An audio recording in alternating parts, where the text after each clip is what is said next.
कोई लिहाज नहीं है उसको, बदतमीज है, जब देखो बुराइयां करती रहती है सबकी।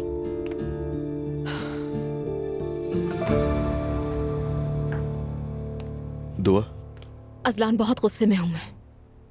तुम अपनी जगह सही हो। उसने तुम्हें और मुस्तफा भाई को कमरे में बुला लिया, वो खाला की बुराइयां करती रही और तुम भी सुनते रहे। अरे क्या हो गया तुम्हें? नायला करती है अजीब बातें, क्यों ले रही हो दिल पे? और वैसे भी वो सोचे समझे बगैर कहती है, और वो नॉर्मल नहीं है बेचारी, तुम्हें पता तो है उसके दिमाग का। हाँ तो ठीक है, जाए फिर अपना इलाज करवाए, मुझे क्या। मैंने क्या कहा, मैं तो चुप थी ना, लेकिन हद होती है, मैं और कितना बर्दाश्त करूंगी। ठीक है, सही कहा, लेकिन खुदा के लिए आज कुछ मत करना, बस ये रात गुजर जाए।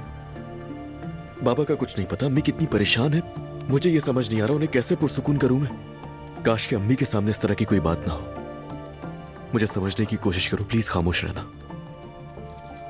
अच्छा ठीक है, जब मैंने उसकी बातें सुनी तो मुझसे काबू नहीं रहा खुद पर। ठीक है, ये नॉर्मल है।